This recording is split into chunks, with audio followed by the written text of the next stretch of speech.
Hello दोस्तों, कैसे हैं आप सब। Good evening. आई होप आप सभी बहुत अच्छे होंगे। आज एक और ड्रग लेके आ गया हूँ, वचा, जो कि हमारे ही घर के पास लगी हुई है। लगाई थी मैंने, ये सिहुंता चंबा डिस्ट्रिक्ट से लाया था और आज बहुत ज़्यादा फल फूल रही है और इसके बारे में आज चर्चा करते हैं। तो सबसे पहले आपको दिखाता हूँ कि वचा होती कैसी है। ये है दोस्तों वचा, ये निकलती हुई आप देख रहे होंगे और ये इसकी रूट्स हैं सारी की सारी। ये देखिए, ये अंदर ही अंदर बहुत ज़्यादा फैलती है। एक जगह गलती से लगा दी थी, अब बहुत ज़्यादा 5 से 6 फुट के आसपास इसका लगभग पौधा होता है और इसकी जड़ें जो हैं, तो दोस्तों नाम से शुरुआत करते हैं। वचा को वचा बोलते हैं क्योंकि ये वाचन शक्ति, जो बोलने की शक्ति है, उसको स्ट्रॉन्ग करती है। जो बच्चे बोल नहीं पाते, जन्म के बाद उनको दिक्कत आती है, या जो हकलाने की होती है समस्या, उसमें वचा का प्रयोग किया जाता है। दूसरा है उग्रगंधा, क्योंकि उग्रगंध मतलब तीक्ष्ण गंध इससे आती है, इसकी रूट से जब आप इसको तोड़ते हैं तो बहुत ही तीखी स्मेल आती है। तीसरी है षडग्रंथा। एक तो देखिए ये सूखी हुई है, लेकिन जब इसको, ये फाइबर्स आप शायद देख पा रहे हो, इसके आगे फाइबर्स होते हैं छोटे छोटे, तो इसको इसलिए गोलोमी कहा जाता है। तीसरा है षड ग्रंथा। 6 ग्रंथियाँ, 6 ग्लैंड्स जो होती हैं इसकी, जो इसका पूरा रूट चलती है, 6 ग्लैंड्स की होती है। उसके बाद वो आगे पीछे डिवाइड हो जाती है दोबारा से दूसरे में। अच्छा, इसको मज़ार पोश भी कहा जाता है कि पुराने जो मुस्लिम्स लोग हैं उनकी मज़ारों पे भी ये देखने को मिलती है और वहाँ पे लगी होती है, तो इसलिए इसको मज़ार पोश कहा जाता है। दोस्तों रस की बात करें तो कटु और तिक्त, कड़वा और तीखा रस होता है। लघु, हल्की है, तीक्ष्ण है, लेकिन जो गुण है इसका लघु और तीक्ष्ण है।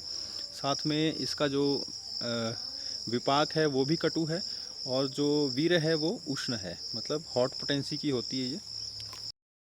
तो अब इसकी प्रॉपर्टीज़ के बारे में बात करें कि जो अगर ये कटु और उष्ण होने की वजह से ये कफ और वात को शमन करती है, उनको कम करती है, लेकिन ये पित्त को बढ़ाती है। और दूसरा वेदना स्थापन है, क्योंकि गर्म है ये, उष्ण है। और जो आचार्य चरक हैं उन्होंने भी अपने जो क्लासिफिकेशन किया है, इसको किस गण के अंदर अंतर्गत लिया है, विरेचनीय, लेखनीय, शिरोविरेचन, मीन्स जो पंचकर्मा के अंदर शिरोविरेचन नस्य कर्म आता है, उसके अंदर इसको लिया गया है। और दीपनीय है, अगर इसको खाएंगे तो जो डाइजेस्टिव सिस्टम है उसको तेज करती है, स्ट्रॉन्ग करती है। देन उसके बाद अर्शोग्न है, अर्श को पाइल्स में यूज़ होता है इसका। तो दोस्तों अब शुरू करते हैं इसका यूज़ कैसे करना है और कहाँ कहाँ करना है। तो सबसे पहले शुरू करूँगा एक्सटर्नल यूज़ से, कि हमें एक्सटर्नली इसको कहाँ कहाँ यूज़ करना चाहिए। तो संधिवात और आम बात जो है, जो पेन्स होती हैं हमारे जॉइंट्स में, उसमें इसको लेप इसका लगाते हैं। थोड़ा सा हल्का सा गर्म कर सकते हैं, लेकिन ज़्यादा गर्म नहीं करना है, आपने ध्यान रखना है, क्योंकि इससे क्या होता है, वॉलेटाइल कंटेंट जो होता है इसका, जो एक्शन करता है वात रोग पे, वो उड़ जाता है और उसकी वजह से फिर कोई एक्शन नहीं हो पाता, आपको कुछ आराम नहीं मिलेगा। तो ऐसे के ऐसे ही आप बचा को थोड़ा सा कूट के बिल्कुल इसका पेस्ट टाइप बना के अपने जॉइंट्स पे लगा सकते हैं, बांध सकते हैं।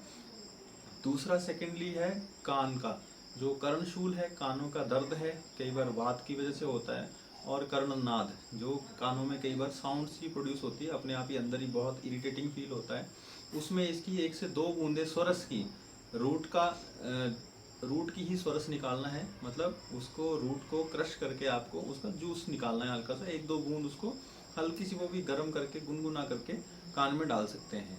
ये हो गया आपका एक्सटर्नल यूज। अब दोस्तों अब बात करते हैं नाड़ी व संस्थान की, कि नाड़ियों पे इसका क्या प्रभाव है, मीन्स नर्वस सिस्टम पे इसका क्या प्रभाव। तो अपस्मार हो गया, नाड़ी दौर्बल्य हो गया, इसमें इसका बहुत ही ज़्यादा यूज़ किया गया है आयुर्वेद के अंदर। तो इसकी 125 mg से लेके मैक्सिमम 500 mg तक की मात्रा रहती है। देखिए डोज कितनी कम है इसकी, बच्चा को बहुत ही कम डोज में इसको इंटरनली यूज़ करते हैं। तो इतने मिलीग्राम आपको लेके उसको यूज़ करना है तो उससे क्या होगा, आप पानी के साथ कर सकते हैं इसको।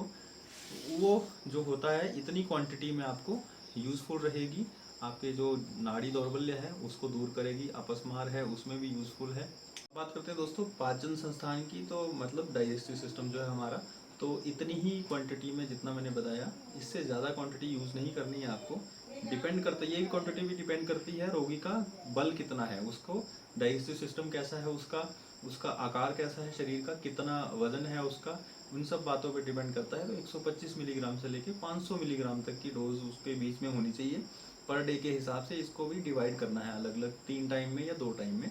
तो पाचन सिस्टम पे, डाइजेस्टिव सिस्टम पे कैसे करती है कि कॉन्स्टिपेशन है, अग्निमांद्य है, मीन्स भूख नहीं लग रही है, उसमें इसको यूज़ कर सकते हैं।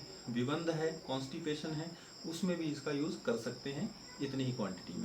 दोस्तों अब बात करते हैं श्वसन संस्थान की, रेस्पिरेटरी सिस्टम की। तो खांसी, कफ हो गया, कास हो गया, और जहाँ पे आपको खांसी बार बार रहती है, गले में दर्द रहती है, उसमें वचा का एक छोटा सा टुकड़ा लेके, वही 500 मिलीग्राम से 1 ग्राम के बीच में छोटा सा टुकड़ा लेके उसको चूस सकते हैं। उससे कफ में बहुत ही राहत मिलती है।